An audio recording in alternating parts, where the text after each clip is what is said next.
Hello students, I welcome you again on शून्य PCS medieval history part 3। सो अब हम part 3 में आ चुके हैं। जैसा कि आपको पता है कि लास्ट पार्ट 2 हम कर चुके हैं मिडिवल हिस्ट्री के।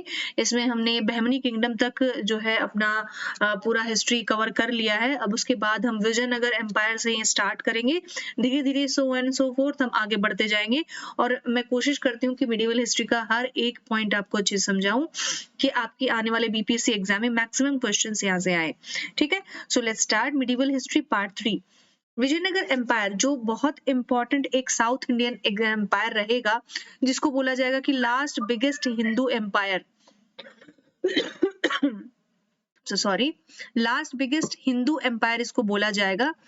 जब नॉर्थ में आपका पूरा मुस्लिम रूल आ गया था, आपको पता है दिल्ली सल्तनत चल रहा था उस समय, साउथ ऑफ इंडिया एक बहुत बड़ा एम्पायर, एक हिंदू एम्पायर जिसको हम बोलेंगे, और जिसने काफी बड़ी एक छाप छोड़ी इंडियन हिस्ट्री में। हरिहर बुक्का ने इसकी स्टार्टिंग की है, दोनों भाई थे। ठीक है, तो यहाँ पर संगम डायनेस्टी इनकी जो शुरुआत होती है, और इसके अंदर जो है ककैतिया रूलर जो वारंगल के थे, जो आपका आंध्राज वहां पे ककैतिया से, उनके जो है यहाँ पर ये सर्व करते थे पहले, फिर वहां से उन्होंने सीखा और धीरे धीरे एक अपना एम्पायर बना लिया। तो 1336 में स्टार्टिंग हो जाता है। और मेन चीज आपको याद रखना है, तुंगभद्रा रिवर, ये वो नदी है जो जिसका फर्टाइल एरिया बहुत सारी एम्पायर्स को, जैसे गंगा का एरिया है ना, गंगा है नॉर्थ में, उसके आसपास इतने सारे एम्पायर बने, ठीक वैसे ही साउथ में जो तुंगभद्रा रिवर है, बहुत सारे एम्पायर यहाँ पर बने और बिगड़े। ठीक है, इन सब की बात आज यहाँ पर करेंगे। तो जो बेसिकली जो सोर्सेज के नाम है ना, वो आप जरूर याद रखिएगा, यहीं से क्वेश्चन आते हैं। आप देख लीजिए विजयनगर एम्पायर कहाँ से कहाँ तक था। This is south of India, आपको पता होना चाहिए।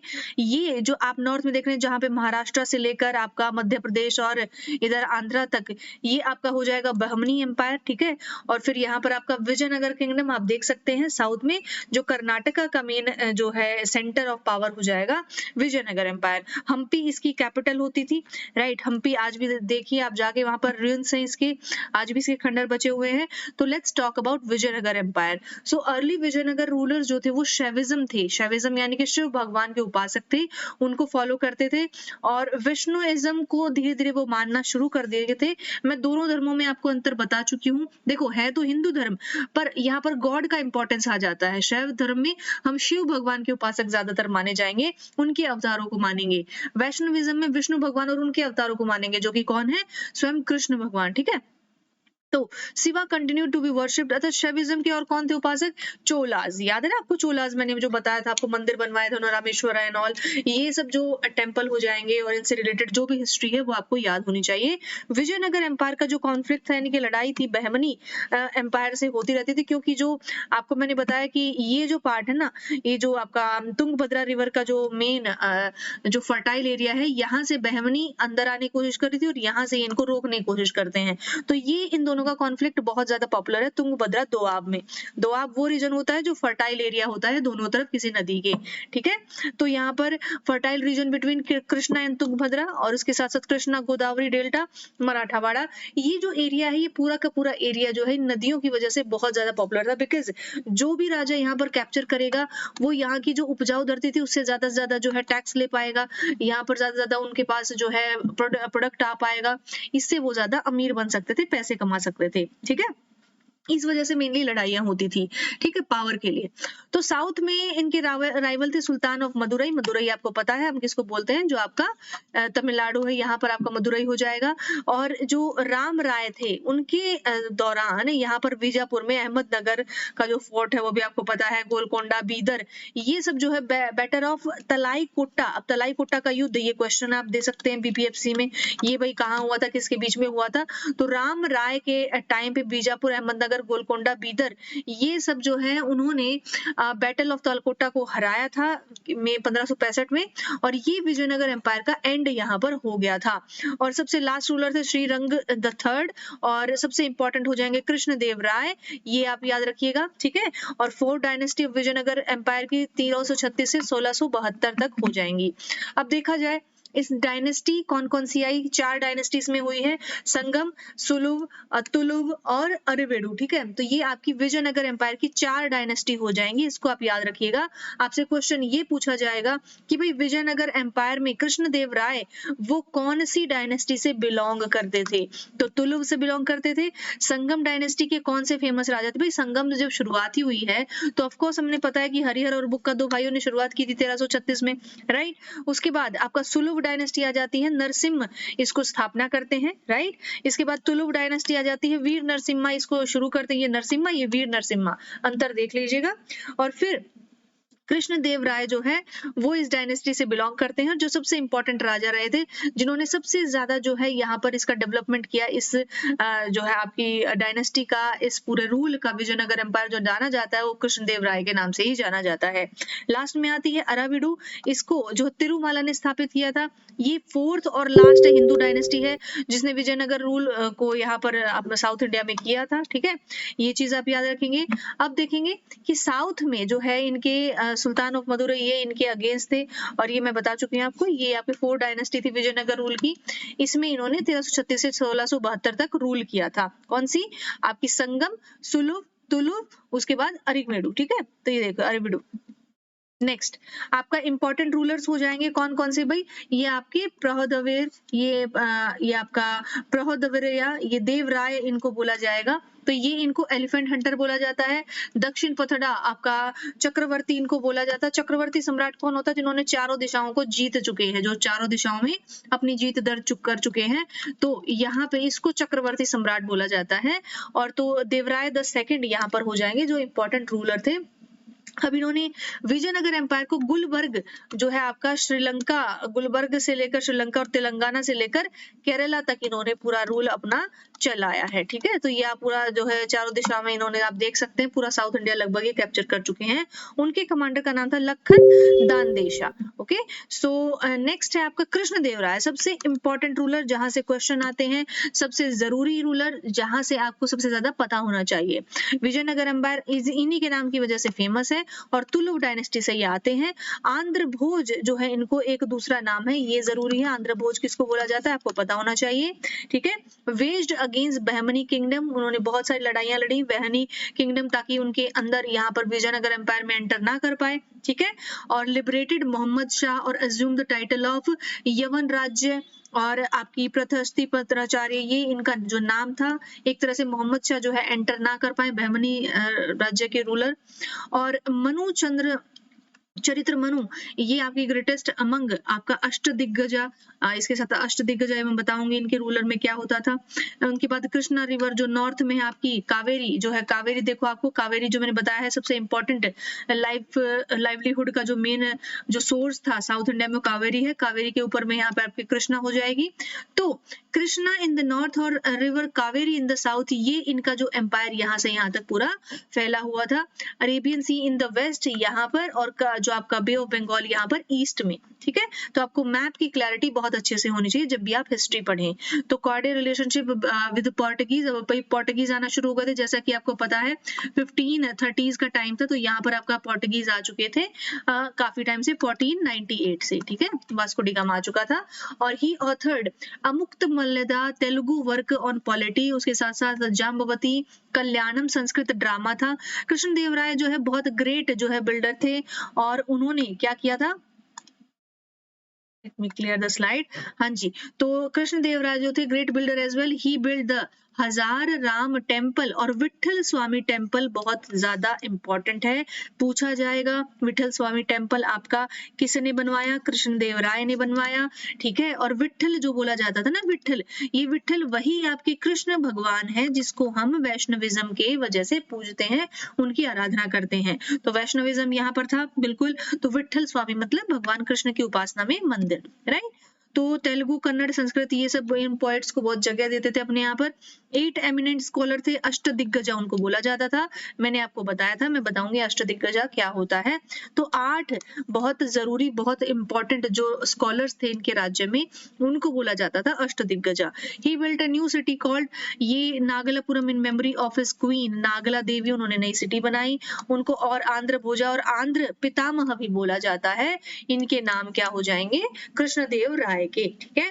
तो ये सबसे इंपॉर्टेंट राजा है, इसके बारे में पूरा टेबल आपको अच्छे से याद हो जाना चाहिए। अष्टदिग्गज में कौन कौन आता था ये हम देख लेंगे। तेनाली रामकृष्ण, ये वो एक फेमस कैरेक्टर है, कार्टून का भी आपको पता होगा कि बच्चों को भी ये कैरेक्टर बहुत पसंद है, you should know about that, ठीक है। तो ये फेमस कैरेक्टर तेनालीराम, जिसकी बहुत सारी स्टोरीज हमने बचपन में सुनी है। ये 8 स्कॉलर्स का एक ग्रुप था जो कृष्णदेवराय जैसे नवरत्न हो जाएंगे अकबर के समय में, राइट, ऐसे ही कृष्ण अष्ट दिग्गज हो जाएंगे कृष्णदेवराय के समय में। अलासीन प्रदन्ना, इन्होंने क्या लिखा है, मनुचरित्रम, और नंदी आपका थिम्मन, इनको बोला जाता है परिजत पहाड़म, ये इनके राइटर थे ये आपका मध्यगिरी मल्लना, आपका दुर्जति, अल्लाराजू, और इसके साथ साथ पिंगली और आपका राम राजभूषणा। तो ये आप याद रखिए, सबसे इंपॉर्टेंट तो तेनालीराम है, राइट। एडमिनिस्ट्रेशन की अगर बात करें विजयनगर एम्पायर की, तो भाई किंग सबसे ज्यादा जो इम्पोर्टेंट होता है हमेशा की तरह, ठीक है। सारी पावर्स एग्जीक्यूटिव हो गई, जुडिशियल हो गई, लेजिस्लेटिव हो गई, तीनों पावर जो आज हमारी पार्लियामेंट के पास है अलग अलग, तो वो यहाँ पर हो जाएंगी सिर्फ किंग के पास। The succession of the throne was hereditary, वही भाई बेटे बाप का बेटा जो है, या फादर सन रिलेशनशिप, ये याद रखेंगे। हेरिडिटरी से मतलब अगर बाप उस पोजीशन पे तो बेटा अपने आप उस पोजीशन पे उनको मिल जाएगी बैठे बैठे। एडमिनिस्ट्रेटिव यूनिट्स की अगर बात करें, मंडलम से नाडु है, स्थला है, और फाइनली ग्राम गांव है, ठीक है।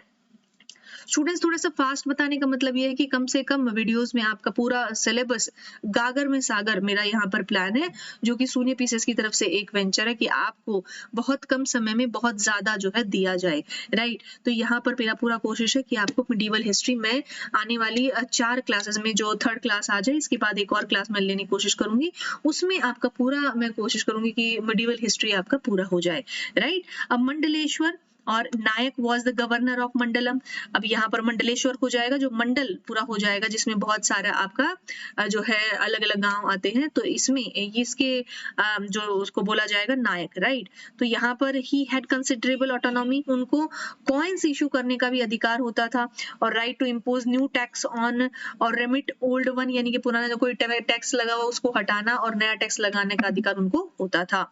इनकम सोर्सेज क्या क्या थे, ऑफकोर्स लैंड रेवेन्यू, आप कोई भी राज्य बिना आंख बंद करके भी सोच सकते हैं कहां से पैसा आएगा, भाई लैंड रेवेन्यू से आएगा। ट्रिब्यूट मतलब जो खुशी से दिए जाते हैं, गिफ्ट, ठीक है। और जो टैक्स होता है वो कंपल्शन में दिया जाता है, यानी कि मजबूरी में दिया जाता है, किसी के पास पैसा हो या ना हो, पर टैक्स आपको देना ही पड़ेगा। ट्रिब्यूट आप अपनी खुशी से देते हैं, मेरे राज्य में कोई मंत्री आ रहा है, कोई बड़ा सेलिब्रिटी आ रहा है, तो मैं अपनी खुशी से उसको अपनी तरफ से कोई गिफ्ट देती हूँ, ट्रिब्यूट देती हूँ, right. Vessels and feudal chiefs, ठीक है। तो यहाँ पर जो रूलर्स थे आपके, वो उनकी तरफ से ये जो है सोर्सेस ऑफ इनकम कहाँ से मिलता था, कस्टम, जो पोर्ट से कस्टम लिया जाता था, वेरियस प्रोफेशन पे टैक्स लगाया जाता था, गिफ्ट आते थे, लैंड रेवेन्यू होता था, तो यहाँ से आपका पैसा जनरेट होता था, ठीक है। आर्मी में कैवलरी आपकी, ऑफकोर्स जो घुड़सवारी थी, इन्फेंट्री जो पैदल होते हैं उनका, आर्टिलरी आपकी तोप खाने, एलिफेंट्स, तो ये 3-4 चीजें आपकी हर एक सेना में पाई जाती हैं। और सबसे इंपॉर्टेंट आर्टिलरी की हम बात करेंगे जब बाबर आ जाएगा भारत में, तो आप टिके रहिए, वहां तक हम जब पहुंचेंगे तो आपको अच्छे से बताया जाएगा। क्वेश्चन कहां से आते हैं, मेरा फोकस वही है। नयनकार सिस्टम क्या है भाई, इसमें आपका टॉप ग्रेड के ऑफिसर्स जो है आर्मी में जाने जाते हैं नायक और पॉलीगार के नाम से, ठीक है। ये नयनकार सिस्टम हो जाएगा। उनको जो है उनकी सर्विस के बदले लैंड दी जाती थी, ठीक है, और उसको अमरम बोला जाता है, राइट। और जो आपके मयनम होते हैं उनको क्या होता है, ये टैक्स फ्री लैंड होती है जिनके ऊपर कोई भी टैक्स नहीं लगाया जाता है। 12 functionaries known as Ayangars conducted village affairs, right. Ayangar बोला जाता है जिनको जो विलेज अफेयर्स हैं वो करते हैं, ठीक है। अब यहाँ पर देखा जाए कि आपका जो विजयनगर एम्पायर है, इसमें एडमिनिस्ट्रेशन की मेन बात मैं आपको एक बार फिर से बता दूं। पहली बात कि रेवेन्यू से ही आपका सब कुछ पैसा आएगा। दूसरी बात कि जो इम्पोर्टेंट अधिकारी है ना, उनको आप जान लीजिए कौन कौन है। एक तो नायक है, ठीक है, जो आपका कौन है, जो मंडल का पूरा गवर्नर होता है। उसके बाद उनको जो पावर होती है, वो सिक्के इशू भी कर सकते हैं, टैक्स हटा भी सकते हैं, लगा भी सकते हैं। फिर उसके बाद आता है नयनकार और आपका हमारा जो मयनम, ये सिस्टम है, इसके बारे में आप देख लीजिएगा, ठीक है। और अयंगार किसको बोला जाता है, जो 12 फंक्शनरी। अब ये जो आपकी जो जितनी भी ये टर्मिनोलॉजीज हैं, ये क्वेश्चंस बहुत आते हैं, चाहे वो यूपीएससी हो या बीपीएससी हो, किसी भी तरह का पीसीएस एग्जाम, क्योंकि आपको उस किसी भी तरह की जो आपकी ये टर्मिनोलॉजी है इसके बारे में तभी पता चलेगा जब आप उस सब्जेक्ट के बारे में अच्छे से नॉलेज रखते हैं। तो ये आपको चीजें अच्छे से रटी होनी चाहिए, सीधा सीधा रट लीजिए इनको। सोशियो इकोनॉमिक कंडीशंस, इसके बारे में देख लेते हैं। अब संगम रूलर जो है वो शैवाइट्स और विरूपाक्ष हो जाएंगे। देयर फैमिली डीटी, जो उनकी मेनली जो भगवान है, जो जिनको मानते थे, शैवाइट्स और विरूपाक्ष भगवान को मानते थे संगम रूलर। संगम के बाद 3 और आते हैं, कौन से भाई? आपका सुलभ है, उसके बाद तुलुभ है और उसके बाद अरिमेडु। ये आपके 3 और रूलर आते हैं। संगम में आता है शैवाइज, ठीक है। उसके बाद जो चीफ गोल्ड कॉइन है उसको वराह और पगोड़ा भी बोला जाता है। पगोड़ा एक बार और मैं आपको याद दिलाऊं तो किसको बोला जाता है? जो बुद्धिस्ट टेम्पल होते हैं उनको भी पगोड़ा बोला जाता है, ठीक है। तो वराह जो आपका हो जाएगा चीफ गोल्ड कॉइन, ये याद रखिएगा। और पर्टा वाज हाफ वराहा और आपका fanam was the 10th of पर्था, ठीक है। तो जो पर्था का 1/10 जो हो जाएगा फनम, जैसे हम बोलते हैं आज $1 का 1 सेंट होता है, उसका 100th जो पार्ट होता है, इसी तरीके से 1 रुपए के हिस्से को तो हम जो है पैसा बोलते हैं। इस तरीके से आप ये चीफ गोल्ड कॉइन, इसके अलग अलग पार्ट हो जाएंगे। टार वाज अ सिल्वर कॉइन, ठीक है। और जीतल वो है, ये भी आपका कॉपर कॉइन हो जाएगा हमेशा की तरह। जीतल कहाँ से शुरू हुआ था आपका? ये इल्तुतमिश ने शुरू किया था और वहां से जीतल और आपका जो है तांबे के जो सिल्वर का टंका था वो इशू किया था उन्होंने, और यहाँ पे जीतल वही है, कॉपर कॉइन, ठीक है।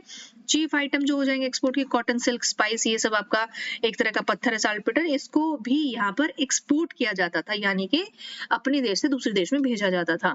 इंपोर्ट्स के यहाँ पे जो दूसरी जो चीजें हमारे पास नहीं होती थी उसको हम इंपोर्ट करेंगे, जैसे हॉर्सेस पे, घोड़े हमारे पास नहीं है, घोड़े अरब की देन है, आप सबको पता है। कॉपर हो गया, कोरल, कोरल जो आपकी जो आपके जो समुद्र से प्राप्त करते हैं, साथ के साथ पर्ल्स, इन सबको हमें जो पता जो है कहाँ से मिलेंगे, ये हमें इंपोर्ट करे जाएंगे दूसरी कंट्रीज से। Art of ship building had developed, ship building की आर्ट जो है डेवलप करना, मजबूरी लगा लो, एक तरह से ज्योग्राफी लगा लो, कंपल्शन लगा लो, क्योंकि ये एक तरह से आपका जो कोस्टल एरिया है वहां पर ये बिलोंग करती थी, राइट। अब नेक्स्ट है पोजीशन ऑफ वुमेन। यहाँ से क्वेश्चन इतना नहीं आएगा पर मैं फिर भी आपको बता देती हूँ, ये थोड़ा आंसर राइटिंग की जो जरूरत होती है वहां पर ये चीजें काम आती हैं। वुमेन यहाँ पर हाई पोजीशन जो है ऑक्यूपाई करती हैं और सोशल और लिटरेरी लाइफ उनकी काफी बढ़िया मानी जाती है उस समय पर, ठीक है। और ये इवन बैटल्स, युद्ध भी लड़ती थी। ये ओनली एम्पायर थी मिडिवल इंडिया की जब employed women in state services, जैसे कि आज होता है, राइट। कोई भी वुमेन और मेन का फर्क नहीं है, आप कहीं भी ज्वाइन कर सकते हैं। विडो रीमैरिज, यानी कि जो विधवा है उसका पुनर्विवाह यहाँ पर प्रमोट किया जाता था। कहने को कह सकते हैं कि कंपैरेटिवली वुमेन का सिचुएशन बहुत अच्छा था, ठीक है, फेयर पोजीशन था उनका as compare to men, okay. Then cultural contribution. अब कल्चर के बारे में बात करें तो यहीं से क्वेश्चन आते हैं, भाई ये मंदिर किसने बनवाया, इसके ये कौन सा आर्किटेक्चर है, इस तरह के क्वेश्चन आपके यहाँ से जरूर देखने को मिलेंगे। और आपको मैंने बताया कि द्रविड़ स्टाइल का जो आर्किटेक्चर वो साउथ इंडिया में प्रेवलेंट था। और विजयनगर आर्किटेक्चर का मेन जो पार्ट हो जाएगा उसके टॉल राय गोपुरम। भाई गोपुरम क्या होता है? गोपुरम होता है मंदिर का गेटवे। मंदिर तो यहाँ पर आगे जाके आपका होगा, उससे पहले जो उसका गेट होता था ना, ये बहुत सुंदर बनाया जाता था, इतनी बढ़िया बढ़िया उस पर कार्विंग की जाती थी कि वो मंदिर देखने से पहले ही उसकी एक झलक मिल जाती कि भाई मंदिर में क्या हुआ, ठीक है। गेटवे पे ही इतना सुंदर उसको बना दिया जाता था। और जो आपका कल्याण मंडपम, ये जो कल्याण मंडपम है ना, ये किसी और मंदिर में इतना ज्यादा नहीं होगा जितना आपके विजयनगर एम्पायर के मंदिर में होगा। होता क्या था, एक हॉल होता है, जैसे यहाँ पे आपका जो मेन टेम्पल है उस मेन टेम्पल के आगे एक हॉल होता है ना। आप किसी भी टेम्पल में जाएंगे तो पहले जो भजन वजन करेंगे तो यहाँ बैठ के करेंगे, ठीक है। तो इस तरीके से ये जो मंडप होता था इसको बहुत अच्छा सा बनाया जाता था पिलर्स के थ्रू, ठीक है। वहां पे जो पिलर्स बनाए जाते थे वो बहुत ज्यादा अच्छे से उनपे शिल्पकारी की जाती थी। अब जो स्कल्पचर्स थे, पिलर्स थे, यहाँ पर उनपे उनके फीचर्स बहुत अलग थे और बढ़िया थे। यहाँ पे जो घोड़ा हो जाएगा ये common animal found in these pillars, कहते हैं भाई दूर के ढोल सुहाने।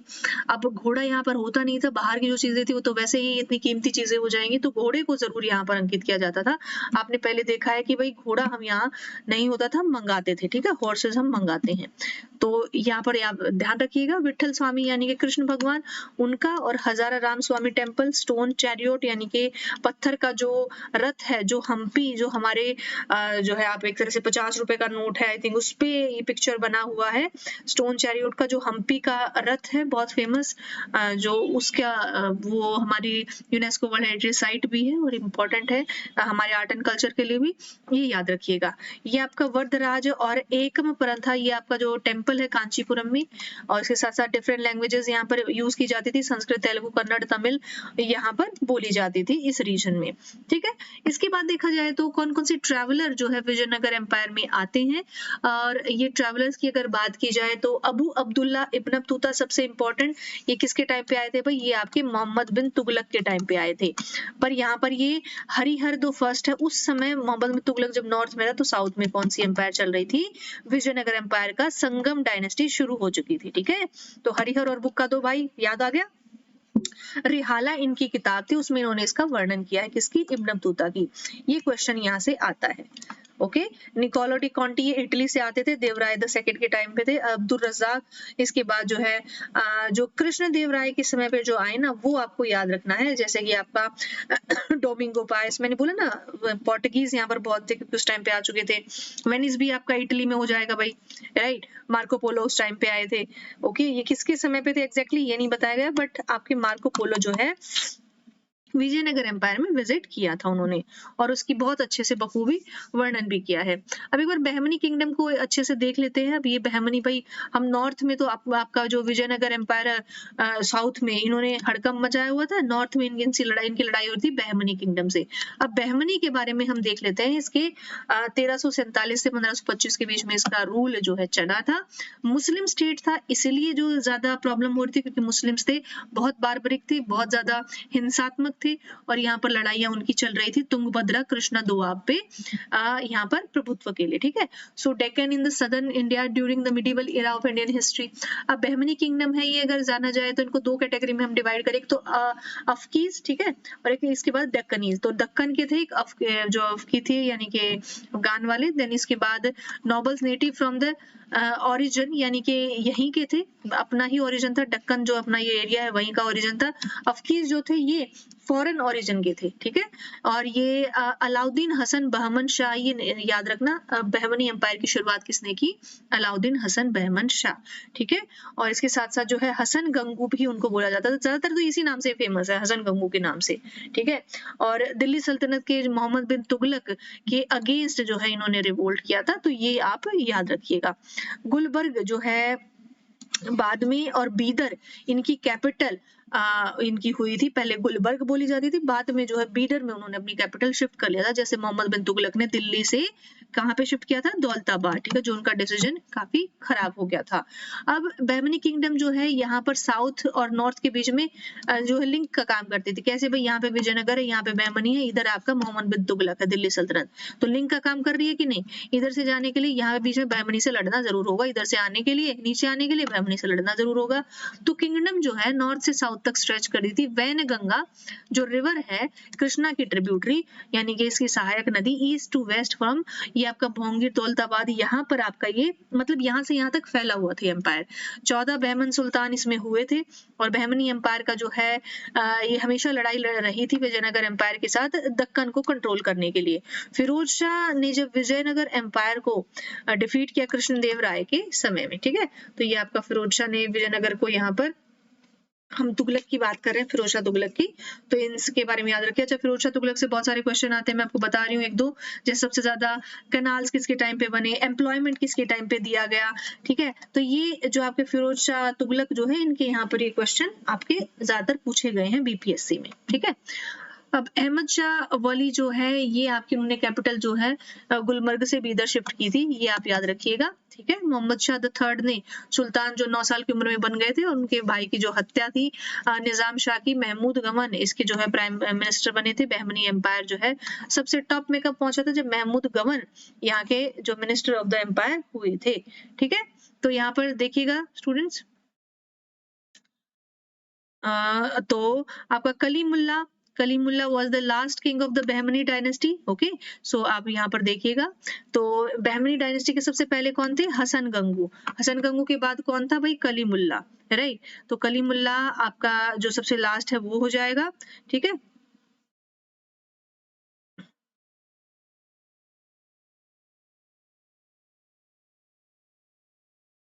चलिए अब बहमनी एम्पायर के बारे में ये सब यहाँ तक आने के बाद हम नेक्स्ट देख लेते हैं कि जो इम्पोर्टेंट जो सबसे ज्यादा राजा था वो महमूद गवन हो जाएगा। देन यहाँ पर हम उनके बारे में थोड़ा सा देख लेते हैं। और यहाँ पर he was Iranian, Iranian by birth, मतलब ईरानियन था। Was a trader, he was granted title जैसे मलिक उल तुजुर और chief of merchant by Humayun Shah, यानी कि हुमायूं शाह जो है इनका बेसिकली ईरानियन बाय बर्थ और ट्रेडर थे। और क्या कहते हैं, फिर ऑलमोस्ट लगभग 20 साल तक he dominated the state affairs of the Bahmani, यानी कि बहमनी एम्पायर का लगभग 20 सालों तक उन्होंने डोमिनेट किया। Under his leadership Bahmani kingdom saw resurgence. He divided the kingdom into 8 province called आपका तरफ्स। ओके, ईच तरफ was governed by the Tarafdar, the salary was paid in cash और असाइनिंग अ जागीर। ठीक है, तो यहाँ पर आप देख लीजिएगा कि तरफदार जो हो जाएगा उसको यहाँ पर प्रोविंसेस को गवर्न करने के लिए दिया जाता था। इसके साथ साथ जो खालिसा मैं आपको बता चुकी हूँ, वो ऐसी जमीन जो राजा अपने पास रखता था और उसी से अपना जो है चलाता था पूरा रॉयल जो अपना घर बार का खर्च है पूरा, मतलब एक तरह से कह सकते हैं राजा का अपने लिए पर्सनल यूज के लिए। तो set apart for expenses of the sultan. इसके साथ साथ जो है गन पाउडर यहाँ पे वॉर में इस्तेमाल किया जाने लगा। और बीडर यानी कि जो सेकंड कैपिटल हो जाएगी, वो पर्शियन स्टाइल का आर्किटेक्चर यहाँ पर देखने को मिला वहां के कॉलेज में। ओके, मोहम्मद शाह 1481 में डेक्कन नॉबल्स ये इसके अगेंस्ट यहाँ पर दिखाई दिए जब ये महमूद गवन अपनी पीक पे था। ओके, अब जो गवन के एग्जीक्यूशन के बाद यानी कि उसके मरने के बाद जो बहमनी किंगडम था ये लगभग 5 किंगडम्स में बट गया था। कौन कौन से? Bahmani kingdom disintegration, Nizam shahi of Ahmednagar और आदिल शाही बीजापुर के, कुतुब शाही गोलकोंडा के, इमाद शाही बराड़ के और बरीद शाही ये आपके बीदर के। तो ये 5 आप नाम जरूर याद रख लेना। और विजयनगर का किससे जो है प्रॉब्लम थी? निजाम शाही थी और आदिल शाही थी, तो उनसे आप ये ध्यान रखना। ठीक है, अब इसके बारे में मैं डिटेल ले आई हूँ कि निजाम शाही जो अहमदनगर के थे, अहमदनगर आपका महाराष्ट्र वहां नॉर्थ में, तो आपका इसके founder of course Ahmad Shahi, तो अहमद से इसका नाम शुरू होगा तो Ahmad Nizam Shah. It was conquered and annexed by Shahjahan, ये 1633 में शाहजहां ने इसको कॉन्कर किया था, ये भी याद रखना। ठीक है, फिर यहाँ पर आता है आपका आदिल शाही, इसके यूसुफ आदिल शाह इसके फाउंडर हो जाएंगे। गोल गुम्बज यहाँ पर आपका मोहम्मद आदिल शाह हो जाएगा। Bijapur was conquered and annexed by Aurangzeb in 1687, right. अब यहाँ पे देखा जाए कुतुब शाही और गोलकोंडा, फाउंडर इसके हो जाएंगे मोहम्मद कुली कुतुब शाह। ठीक है, he build famous Golconda fort and made it capital. Okay, तो कुतुब शाही जो थे गोलकोंडा के वो, अच्छा गोलकोंडा का जो किला है आपका जो जिसको बोलते हैं हम गोल गुम्बज, ठीक है, नहीं गोलकोंडा में आपकी जो बेसिकली आपका कोहिनूर यहाँ से मिला था, गोलकोंडा की जो है खान थी, माइंस थी वहां से, ये इसलिए याद रखना। ये तेलंगाना यहाँ पे आपका आजकल ये पाया जाता है। ठीक है, तो मोहम्मद कुली कुतुब शाह ये इन्होंने सिटी की हैदराबाद की जो है फाउंडेशन रखी थी, तो ये आप याद रखना। ओके, और ये औरंगजेब द्वारा 1687 में कैप्चर कर लिया गया। इमाद शाही क्या कहती है भाई? अपने इमादुल मुल्क, वही नाम से आपको पता चल जाएगा, कैपिटल इसकी दौलताबाद हो जाएगी महाराष्ट्र में, और इसको अहमदनगर के रूलर ने जो है इसको छीन लिया था। बरीद शाही क्या थी? ये इसके अल बरीद हो जाएंगे, ये बीजापुर रूलर्स ने इसको छीन लिया था, वही बात हो गई। आर्ट एंड आर्किटेक्चर में हम आ जाते हैं। Architecture was highly influenced by Persian. अब जो पर्शियंस हैं वो उनका आर्किटेक्चर आप देखा जाए तो उनका जो है invited architect from Persia, Turkey और अरेबिया। अब यहाँ पर देखा जाए तो गुलबर्ग फोर्ट, जामा मस्जिद ये गुलबर्ग में है, और बीदर फोर्ट और मदरसा और महमूद गवन जो है आपका बीदर में आपका पाया जाएगा, are the major architectural contributions. अब जहां तक इसकी बात है, आर्किटेक्चर वाज हाईली इन्फ्लुएंस्ड, ये आपका बेसिकली पर्शियन स्टाइल से है, क्योंकि आपका बहमनी बहमनी किंगडम में जो आपका मुस्लिम इम्पैक्ट है, तो आपका जो पारसी इम्पैक्ट यहाँ पर देखने को मिलेगा। ठीक है, गुलबर्ग का जो किला है, जामा मस्जिद है गुलबर्ग में, महमूद गमन जो इम्पोर्टेंट रूलर थे बीदर में, और ठीक है उनका बनाया मदरसा हो जाएगा, यहाँ पर ये देखा जाएगा इसका प्रभाव। गोल गुम्बद सबसे फेमस मैंने बताया, दुनिया का सबसे बड़ा गुम्बद एक टाइम तक रहा था ये, और मोहम्मद आदिल शाह ने इसको बनवाया था, आदिल शाही से बिलोंग करेंगे वो। ठीक है, और ये विस्परिंग गैलरी यानी कि ये बहुत फेमस था कि भाई आप किसी भी कोने में जाकर बोले वो पूरे उसमें आवाज गूंज जाएगी। तो ये टेक्निक जो इंजीनियरिंग थी ये उसी जमाने में आपकी देखने को मिलती है, और इतने पुराने समय में जब कोई भी किसी भी तरह का इंजीनियरिंग नहीं होता था, तब ये इतने ज्यादा स्मार्टली काम करते थे। आज भी उनके सामने जो है कम पड़ जाती हैं, कितने कोई भी टेक्नोलॉजी हो तो। इब्राहिम आदिल शाह इंट्रोड्यूस उन्होंने जो है Dakhini in place of Persian as court language. तो उन्होंने क्या किया था, जो पूरी तरह से पर्शियन लैंग्वेज नहीं अपनाई थी, जैसे फारसी को उर्दू बना दिया था नॉर्थ में, इस तरीके से फारसी को दक्षिणी बना दिया साउथ में। ठीक है, और ये इब्राहिम आदिल शाह की देन थी। अब जो हम भक्ति और सूफी मूवमेंट्स की अगर मैं बात करूं, तो भाई मेन जो आपका पार्ट है जिसमें से क्वेश्चन आते हैं भक्ति सूफी मूवमेंट्स में से, भाई आपका सूफी जो कि जो संत होते थे वो किसको फॉलो करते थे और किस तरीके से वो रहते थे, क्या उनकी फिलॉसफी थी, सगुण और निर्गुण क्या है, आपका नॉर्थ इंडिया में क्या फॉलो किया जाता था, साउथ इंडिया में क्या था, किस तरह का जो है एक आपका फिलोसफिकल चेंज जो इंडियन माइंडसेट में उस टाइम पे हुआ था, ये यहाँ पर हम देखने को मिलता है। बैंगनी किंगडम से हार्डली एक दो क्वेश्चन आने का चांस होता है, बट यहाँ से क्वेश्चन जरूर आता है। भक्ति मूवमेंट के बारे में पहले स्टार्ट कर लेते हैं। तो भाई ये बेसिकली स्टार्ट तो हो जाती है 7 to 8 सेंचुरी में, और 15 सेंचुरी में कुछ ज्यादा ही ये पॉपुलर हो जाती है। तो भक्ति तो आपका हिंदू रिलीजन से हम देख के मिलेंगे। ठीक है, हिंदू रिलीजन से रिलेटेड है, और ये रिलीजियस रिफॉर्म मूवमेंट है। ठीक है, और रिफॉर्म मूवमेंट किस लिए कि भाई अब से पहले तो मैंने आपको पहले बताया था भाई वैदिक समाज जो ज्यादा पॉपुलर था और लोग इसको मानते थे, तो लोग एक तरीके से थोड़े दिन बाद परेशान भी हो गए थे कि बहुत ज्यादा ढोंग आडंबर, हवन कीजिए, पैसे दीजिए, पंडित को बुलाइए, ठीक है, ये भजन, ये पाठ, ये मंत्र। तो लोग काफी जो गरीब लोग थे, बिकॉज ज्यादातर आज जैसा सिचुएशन तो था नहीं, इकोनॉमी बहुत इतनी पॉपुलर नहीं थी, तो लोग क्या करने लगे, लोग थोड़ा थोड़ा परेशान होने लगे इससे, तो उनको एक रिलीफ चाहिए था इससे, राइट। तो एक तरह से जैनिज्म बुद्धिज्म आए, जैनिज्म बुद्धिज्म के जाने के बाद फिर से वही एक तरह से जो है वैक्यूम क्रिएट हो गया यहाँ पर। तो यहाँ पर रिलीजियस रिफॉर्म, एक तरह से यहाँ पर रिफॉर्म मतलब उसी में सुधार करना, ठीक है, जो पहले से अवेलेबल है उसी में सुधार करना। तो जो वैदिक समाज, जो सनातन धर्म पहले से अवेलेबल था, उसी में सुधार करके यहाँ पर लोगों के लिए एक इजी तरीके से भगवान सबके लिए अवेलेबल कर देना। अब पहले क्या होता था कि भाई जो अपर कास्ट थी उस उन्हीं का भगवान पे एक सुपीरियरिटी, मोनोपोली होती थी कि भाई हम ही पूजा करेंगे मंदिर में, जो है लोअर कास्ट एंटर नहीं करेगी। तो इस तरीके से भगवान भी बटे हुए थे। तो इस मूवमेंट ने क्या किया ना कि भगवान को सबके लिए अवेलेबल करा दिया, राइट। और ये भगवान की जो भक्ति थी वो सिर्फ संस्कृत में ना होकर, क्योंकि पहले तो लोग जो पढ़े लिखे थे वो सिर्फ संस्कृत जानते थे, और जो आम आदमी की भाषा थी उसमें भगवान का कोई नाम निशान भी नहीं था, लोग अपने अपने तरीके से जानते थे। तो जो आम आदमी की भाषा थी वो इन्होंने प्रयोग की, पहली बात। दूसरी बात, इन्होंने भगवान को सबके लिए अवेलेबल कराया। ठीक है, ये दो चीजें याद रखेंगे, आपका कोई क्वेश्चन गलत नहीं होगा। अब भक्ति मूवमेंट जो थी ये आपकी रिलेशनशिप थी भगवान के और आदमी के बीच में, पूजा करके, पूजा पाठ करके, rather than through performing any ritual और रिलीजियस सेरेमनी। कोई भी खर्चा किए बिना सिर्फ आप अपने मन से भगवान को याद करें और भगवान आपको प्राप्त हो जाए, आपके हो जाए। और यही एक पूरी कहानी है जो है भक्ति मूवमेंट कहती है। ठीक है, अब देखो ओरिजिन जो है भक्ति का वो वेदों में पाया जाता है, पर उसका जो रियल डेवलपमेंट है वो 7th सेंचुरी के बाद ही शुरू होता है। जैसे मैंने बताया, वेदों के समय मैंने बताया था बुद्धिज्म जैनिज्म आए थे, तब से ही ये एक तरह से रिसेंटमेंट दोनों जो टाइप के लोगों में वो वहां से शुरू हो गया था कि मतलब लोग पसंद नहीं कर रहे थे इतना ज्यादा जो आडंबर हो रहे थे। पर 7th सेंचुरी में कंप्लीटली खुले तौर पे ये आ गया।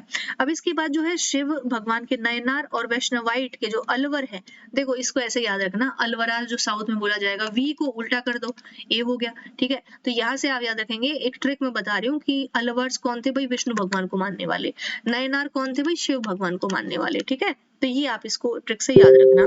इमोशनल साइड यहाँ पर देखा जाए वैष्णविज्म, ये अलवर थ्रू कलेक्टिव सॉन्ग्स, ये आपको प्रबंधास इनको बोला जाता था, इमोशनल साइड जो सॉन्ग्स वगैरह होते थे। इंटेलेक्चुअल साइड इसकी देखा जाए तो ये आपके आचार्यास उनको बोला जाता था, जैसे आपका वैष्णविज्म को फॉलो कर आदि शंकराचार्य, इस तरह के जो आपके जो गुरु हो गए उनको आचार्य बोला जाता था। ठीक है।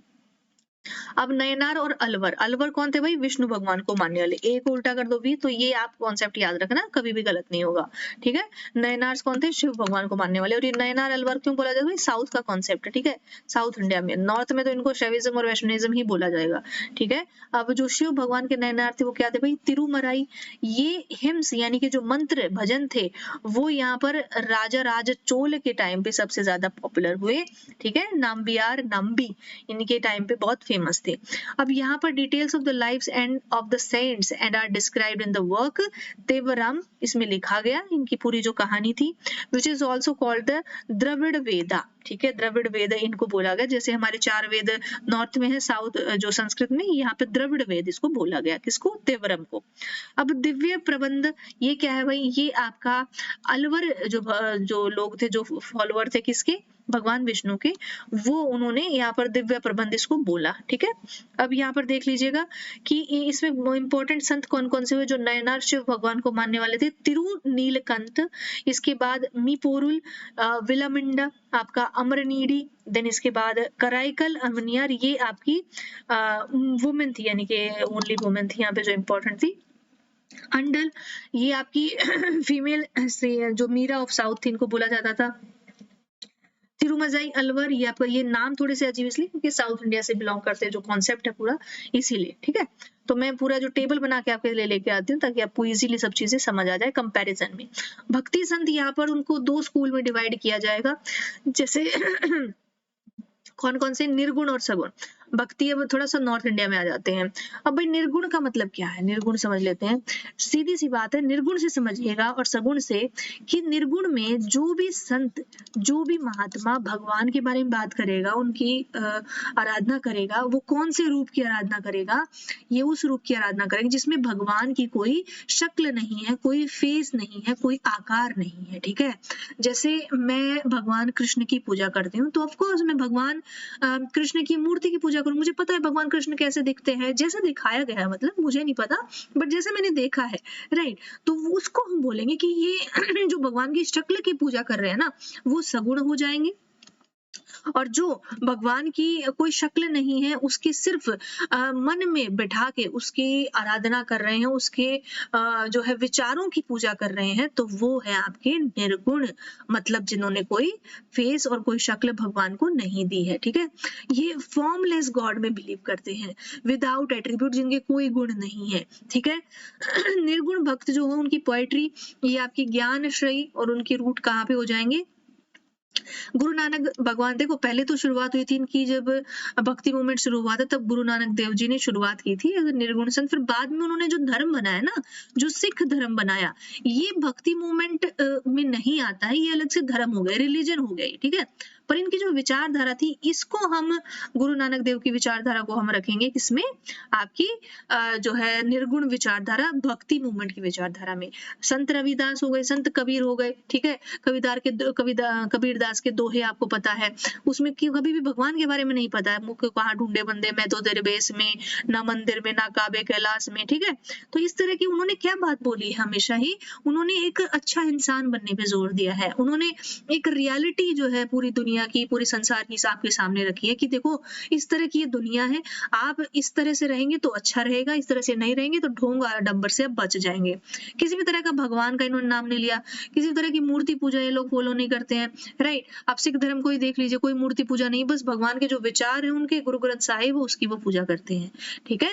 तो यहाँ से समझ आ गया निर्गुण। फिर आगे सगुण, believe in God and attribute, भाई भगवान की एक स्वरूप की हम पूजा करेंगे। कृष्ण भगवान है, उनके जो मूर्ति है उसको हम जानते हैं, कृष्ण भगवान ऐसे दिखते हैं, मोर पंख लगाते हैं, सांवला रंग है, इस तरह के दिखते हैं, और हाथ में चक्र रखते हैं। ये सब आपके सगुण की विचारधारा हो गई। सूरदास भगवान कृष्ण की जो ब्रज भाषा में कवि रहे हैं, मीराबाई बहुत फेमस आपको पता, तुलसीदास भगवान श्री राम, ठीक है? तो राम भगवान भी तो आपके जो है इनका एक स्वरूप की हम पूजा करते हैं ना, कि भई इस तरह के दिखते थे, इस तरह के होते थे, इनके ये विचार थे। Believe God with form and attribute, सगुण भक्ता ये है। प्रेम श्रेयी इनको बोला जाता था, रूट्स इन लव, ठीक है? तो ये सब कहानियाँ बाकी अलग चीज़ है, कॉन्सेप्ट अलग चीज़ होता है, राइट? फीचर्स ऑफ भक्ति मूवमेंट, इसके क्या फीचर हो जाएँगे? यूनिटी ऑफ गॉड, भगवान को उसकी यूनिटी में जो है बिलीव रखना कि भाई भगवान एक है, सबके लिए बराबर है। ऐसा नहीं कि अपर कास्ट है तो उसके लिए भगवान है, लोअर कास्ट के लिए वही दुश्मन हो जाएगा, नहीं, भगवान है तो उसके लिए सब बराबर है, ठीक है? और उनके अलग अलग नाम है, एक भगवान है पर नाम उसके अलग अलग, कोई इसको राम बोल देता है, कोई रहीम बोल देता है, कोई कृष्ण बोल देता है, ठीक है? और किसी भी तरह की रिचुअल जो ढोंग आडंबर थे उसको यहाँ पर आप जो है अंधाधुंध होके ना माने, ये ऐसा कोई होता नहीं, उसका कोई मतलब नहीं होता है। आइडल वर्शिप, मूर्ति पूजा का इन्होंने रिजेक्ट किया और यहाँ पर अपने आप को भगवान को समर्पण कर दिया, किस तरह से भगवान का नाम जप के, भजन जप के, ठीक है? निर्गुण और सगुण भक्ति दोनों यहाँ पर काफी पॉपुलर हुए इस टाइम पे, और मोक्ष की प्राप्ति आपको भक्ति से ही प्राप्त होगी, ठीक है? अगर आप मोक्ष प्राप्त करना चाहते हैं तो भक्ति ही वो मार्ग है जिससे आपको मोक्ष की प्राप्ति होगी। और सोनी पीसीएस की तरफ से ये एक बहुत जो है डिटेल्ड जो वेंचर है आपका, आपको एक लास्ट मिनट एक टॉनिक देने के लिए कि भाई आपका बीपीएससी में हिस्ट्री जो टॉपिक्स है, हिस्ट्री जो सब्जेक्ट है, अच्छे से आपका रिवाइज हो जाए, ये मैं आपके लिए प्रेजेंट कर रही हूँ, ठीक है? Open minded about religious matters, यानी कि जो भी धर्म से जुड़े हुए मामले हैं उसमें आप खुले विचार रखें, कभी भी बंद विचारों के साथ उसको सामना ना करें, ठीक है? किसी भी तरह का जो है इक्वालिटी, अगर आप इंसान की बात नहीं कर रहे तो आप गलत है, यानी कि हर तरह के डिस्क्रिमिनेशन को इन्होंने रिजेक्ट किया है यहाँ पर, ठीक है? अपर कास्ट का जो डोमिनेशन था भगवान के ऊपर, हम ही मंदिर में रहेंगे, हम ही पूजा पाठ करेंगे, हम ही भजन लिखेंगे, हम ही भगवान को मानेंगे, ये सब गलत है। और इसके बाद उन्होंने रीजनल लैंग्वेज, ये सबसे इम्पोर्टेंट जो हो जाएगा आपका इसका एक फीचर मैं बताऊं अगर भक्ति मूवमेंट का, कि भाई आम आदमी तक पहुंचने के लिए आम आदमी की भाषा का इन्होंने प्रयोग किया है। और भाषा कौन सी? जैसे संस्कृत में भजन है तो संस्कृत में नहीं, अब वो भजन लोकल लैंग्वेज में, मराठी हो गया, गुजराती हो गया, आपका जो है हिंदी हो गया, इस तरह से भी पॉपुलर किए जाएंगे। अब लिटरेचर इन लोकल लैंग्वेज, अब लोकल लैंग्वेज में ही लिटरेचर भी आपका पॉपुलर होगा। अब आ जाएगा इमरजेंस ऑफ भक्ति मूवमेंट। भाई क्या रीजन हुआ कि भक्ति मूवमेंट को आना पड़ा?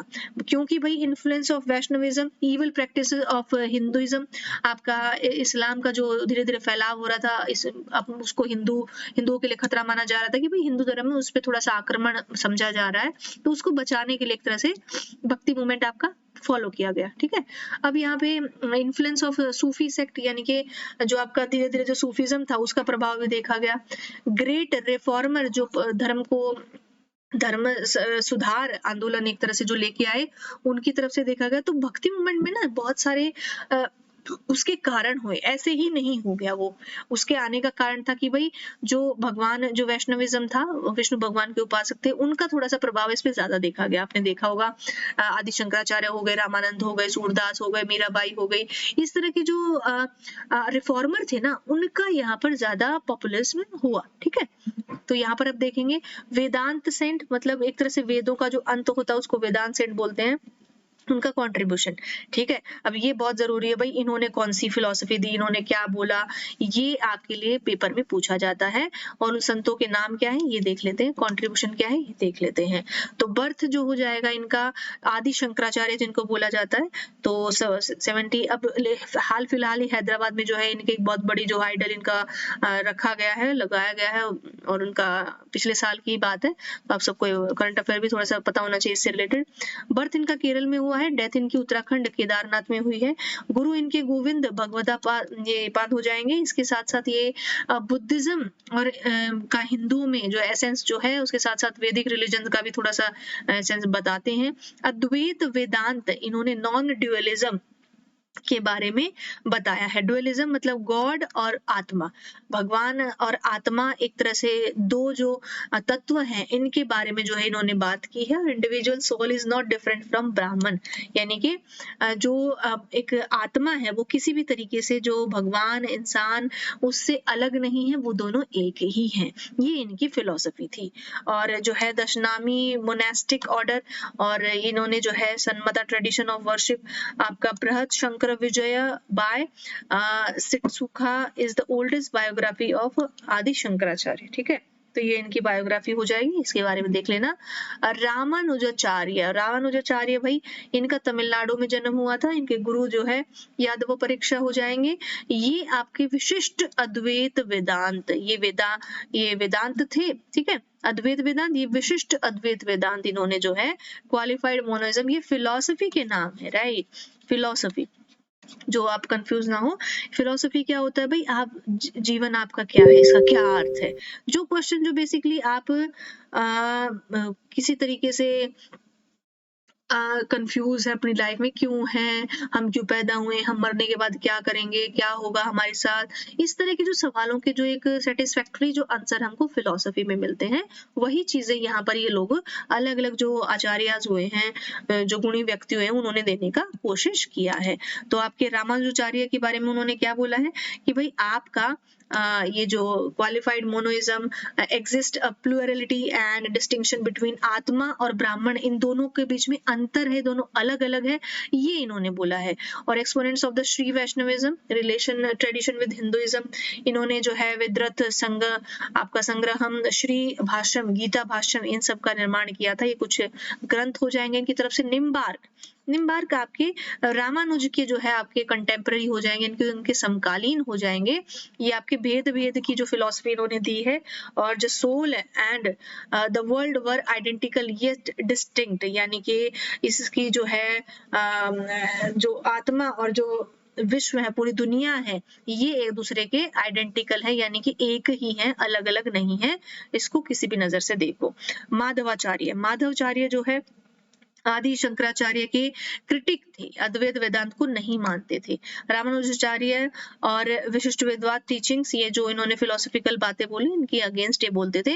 वो द्वैत यानी कि डुअलिज्म, भौतिक और अभौतिक जो चीजें हैं, जो एसेंस उसकी पूजा करते थे, जहां पर सेपरेट है जो है पूजा पाठ ह्यूमन कंसाइंस सोल से, आत्मा अलग है, और मतलब आपकी भौतिक चीजें क्या है जिनको हम छू सकते हैं, और अभौतिक कौन सी है भाई, आपकी जो हम जिनको छू नहीं सकते, जैसे आपकी आत्मा। फिर उन्होंने कहा ये दोनों चीजें अलग है, इनको मिक्स मत कीजिए। इन्होंने ग्रेस ऑफ गॉड, यानी कि जो मुक्ति आपको मिलेगी वो सिर्फ भगवान की कृपा से मिलेगी। तो इनकी अनुखाना, ये जो किताब है ये इन्होंने लिखी है। ये आपकी नाथपंथी हो जाएंगे भाई, नाथपंथी, सिद्ध और योगी, ये हो जाएंगे। ये बहुत फेमस है। ये आपसे पूछा जाए भाई कौन कौन होते हैं, योगी होते हैं भाई, योग करते हैं पूरा जीवन आपका, ठीक है, और रिचुअल और किसी तरीके से कन्वेंशन रिलीजन इनको सब ना मानते हुए लोकल आर्गुमेंट जो है वर्ल्ड के साथ करते हैं। तो achieve this advocated intense training of mind and body, और ये जो है पूरा ग्रुप, ये पर्टिकुलरली अमंग लो कास्ट से आते थे। ये आप याद रखिएगा, नाथपंथी एक तरह से तपस्या करने वाले जो योगी वगैरह हैं, ये इसमें आते हैं। वैष्णविज्म आपका इसमें क्या देखा जाएगा, शरणा मूवमेंट, इसमें आप कर्नाटका के मिड 12th सेंचुरी में शुरू हुई थी। बासवन्ना बहुत फेमस है, अप्रैल में इनकी जो है जयंती मनाई जाती है, ठीक है। और अलम प्रभु अक्क महादेवी एक फीमेल थी जो बिना न्यूड रहती थी, बिना कपड़ों के, काफी इनके बारे में स्टोरीज है, तो आप देखिएगा। तो बासवन्ना जैसे मीराबाई नॉर्थ में थी, वैसे ही अक्क महादेवी साउथ में थी, ठीक है। सभी के जो इक्वालिटी जो है वो चाहते थे, सभी ह्यूमन जो है बराबर से रहे, कोई भी कास्ट, पुअर, अमीर, गरीब, ये सब ना रहे, ठीक है। और रिलीजियस रिचुअल और आइडल वर्शिप के अगेंस्ट थे, ठीक है। इसके साथ साथ वो जो है उन्होंने रीबर्थ की जो थ्योरी, पुनर्जन्म, उसको यहाँ पर क्वेश्चन किया है।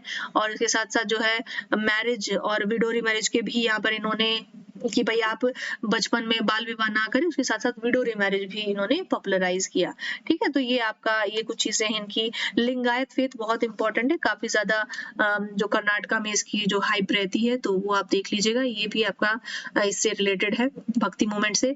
अब रामानंद जो है वो हिंदी के जो है बहुत नोन संत हो जाएंगे, और ये रामानुज के फॉलोअर हैं, ठीक है।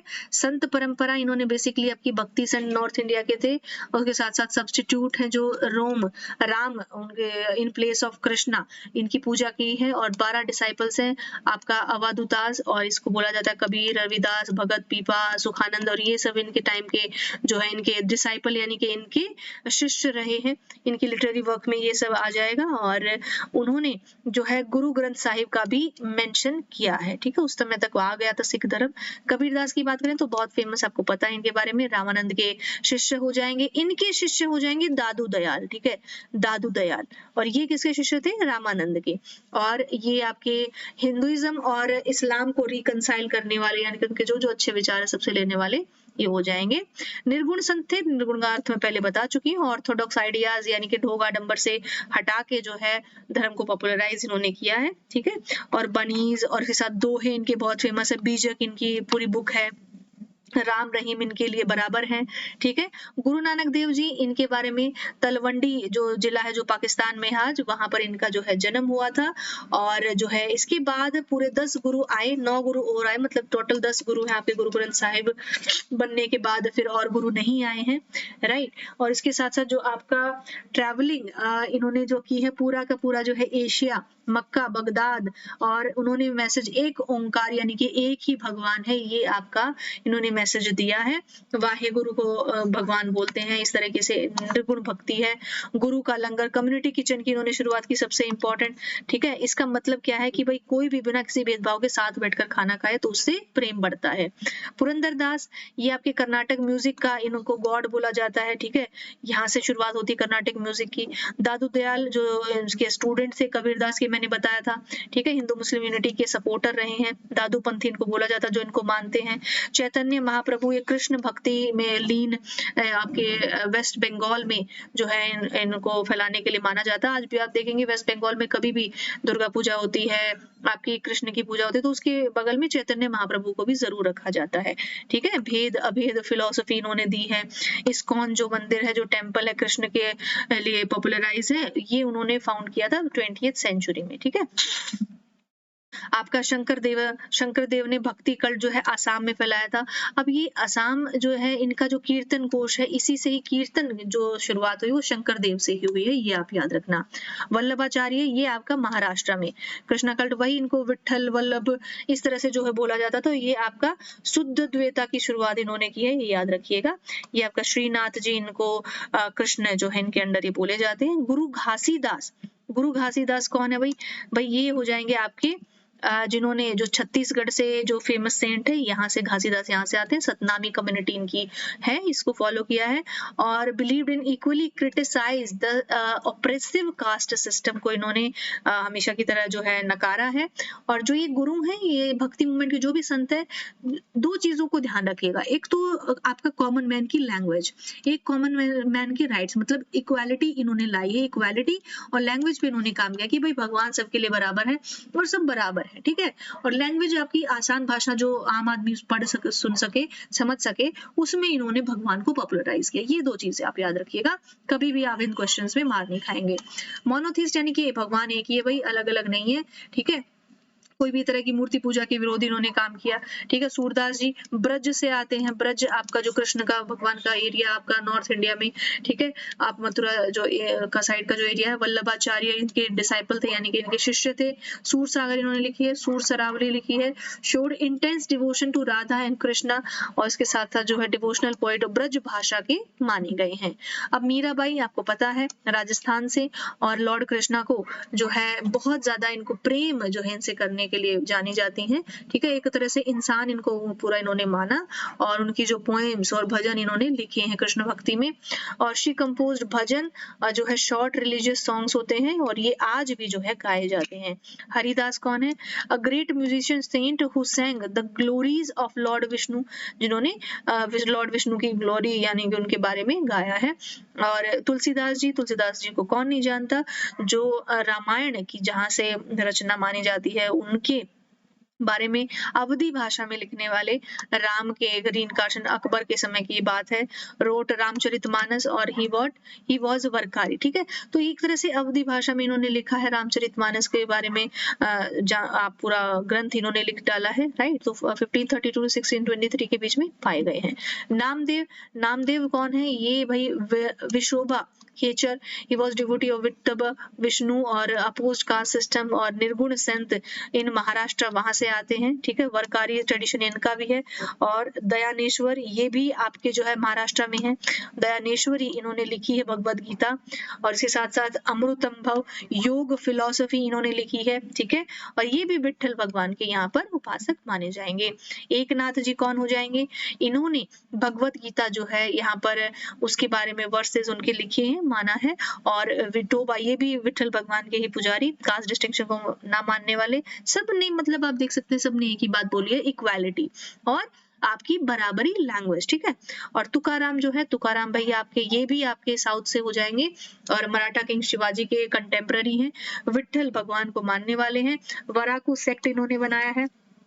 टीचिंग्स हैं जो वो आपकी अभंगा इनको बोलेंगे। रामदास क्या हो जाएगा? Author of Dasbodh, his teaching inspired Shivaji to establish an independent kingdom in Maharashtra.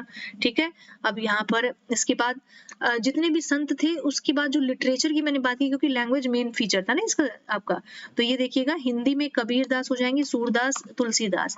Marathi में हो जाएंगे आपके ज्ञानदेव, नामदेव, एकनाथ। बंगाली में चैतन्य महाप्रभु बहुत फेमस है, उसके साथ साथ चंडीदास भी।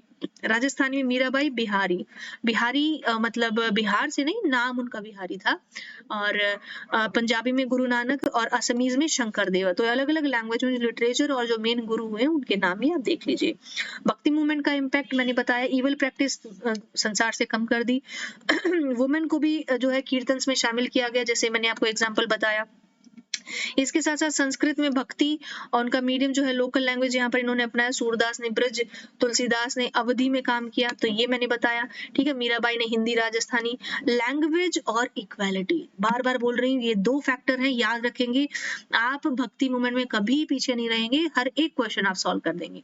ठीक है, beginning of 12th century AD, Persia में यहाँ पर सूफी मूवमेंट की शुरुआत होती है। और सूफी मूवमेंट की मैं बात करूं तो ये भी आपका भक्ति मूवमेंट की तरह ही है, पर इसमें आपका एक तरह से मुस्लिम जो है ओरिजिन इसका माना जाता है कि जब मुस्लिम समाज बहुत ज्यादा मटेरियलिज्म में आ गया ना, पैसे के अंदर जो है अंधकार में खो गए हैं यहाँ के जो किंग्स और सुल्तान जो होते थे, और इक्वालिटी में बिलीव नहीं करते थे, लोगों में जो है क्रूरता उनमें बढ़ने लगी, तब जो है मूवमेंट जो है यहाँ पर आपका एक तरह से रेवोल्यूशन आया मुस्लिम समाज में भी। ठीक है, तो ये सूफी जो मूवमेंट है, सूफी जो संत होते हैं ना, वो एक गॉड की पावर को मानते हैं। ये ना अपने आप को मुस्लिम कहते हैं ना हिंदू कहते हैं। ठीक है, इस तरह से आप याद रखिएगा।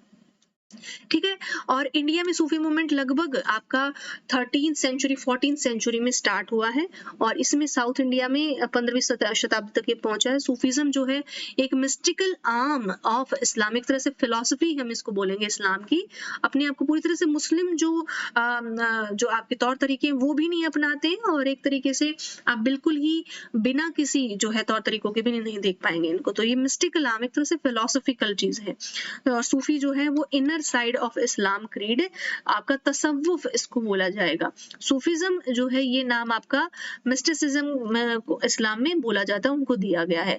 और सूफी का मतलब होता है ऊन, राइट, वूल होता है। और पीपल जो वहाँ के जो लोग होते थे वो लंबे वुलन कुर्ते जो पहनते थे, कपड़े जो पहनते थे, उनको सूफी बोला जाता था। और इस तरह से लिबरल रिफॉर्म मूवमेंट है ये इस्लाम की। किसी भी तरह का भगवान का, किसी तरह का राजा का इस पे इम्पैक्ट नहीं था कि भाई मेरे बारे में बोलो, मेरे बारे में अच्छा बोलो। तो ये एक तरह से लिबरल था, किसी भी तरह के प्रभाव से मुक्त था ये। ठीक है, और ये भी वही बात कहता था, realization of god, devotion of effective mean, काम की जो बातें थी दुनिया को आगे बढ़ाने के लिए जो चीजें थी उसको फॉलो करते थे। इसमें आपके जो है आपके जितने भी आपके अलग अलग जो है टीचर स्टूडेंट, इसको पीर मुरीद बोला जाएगा। यानी कि टीचर जो होएगा पीर, आपको देखा होगा अलग अलग आपने पीर बाबा हर एक शहर में आपको मिल जाएंगे, उनके मुरीद उनके टीचर हुए, सूफी संत हुए, सिलसिलाज आए। सिलसिला जो होते हैं वो अलग अलग तरह के, एक तरह से पूरा का पूरा जो है फॉर्म जो हो जाएगा, एक टाइप ऑफ जो है फिलोसफी हो जाएगा, वो सिलसिला बोला जाएगा। ठीक है, वहां वहादुत वजूद हो जाएगा डॉक्ट्राइन, जिसमें unity of being propounded by Ibn ul Arabi, ठीक है। इसके साथ साथ अर्ली सूफी संत रबिया मंसूर बिन हलाल, उनको जो है बोला जाएगा। सूफी संत के बारे में अगर मैं बात करूं तो दो तरीके की बातें इसमें आप याद रखना। बाशरा, बाशरा मतलब बा बा मतलब साथ, बा अदब, याद है ना, बा अदब हम बोलते हैं। बेशरा जिसको हम बोलते हैं बेशरम, अरे बिना शर्म की, ठीक है। तो ये क्या हो जाए, बे मतलब बिना और बा मतलब उसके साथ, ठीक है। यानी कि जो इस्लामिक लॉ को फॉलो करते हैं, जैसे शरिया कानून हो गया वो इस्लाम, तो वो बाशरा इस्लाम हो गया, सूफी हो गया। बेशरा मतलब जो बिना किसी इस्लामिक लॉ के, तो ये हो गया। और तो स्टूडेंट्स अब मैं कोशिश करूंगी कि जो आपका सूफी और जो भक्ति मूवमेंट है ना, ये आपका मैंने भक्ति मूवमेंट तक अच्छे से आपको बताया, इसका मेनली आपको पूरा एसेंस मैंने समझा दिया।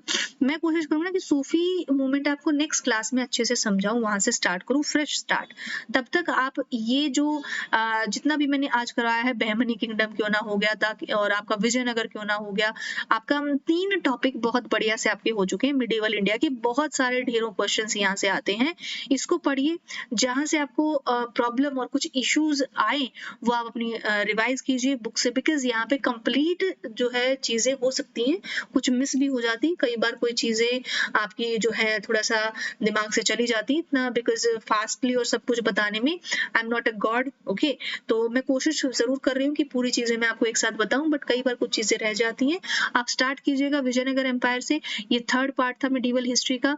इसमें मैंने आपका भक्ति मूवमेंट तक आपको सब चीजें कराई, इंक्लूडिंग बहमनी और विजयनगर एम्पायर, और भक्ति मूवमेंट का एसेंस मैंने समझा दिया है।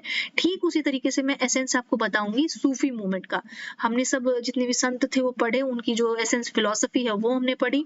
साथ के साथ अब मैं आपको जो सूफीज्म है वो नेक्स्ट क्लास में मैं आपको इसकी मीनिंग और पूरा जो है एसेंस आपको समझाऊंगी। तो बाशरा और बेशरा यहाँ तक आप लोग समझ चुके हैं।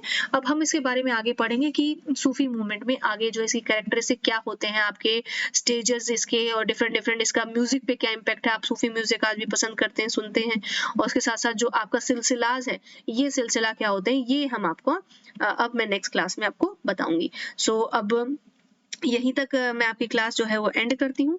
Thank you so much, have a nice day. आप जो है नेक्स्ट क्लास में हम आपसे मैं मिलती हूँ, ठीक है। So till then bye bye, have a nice day.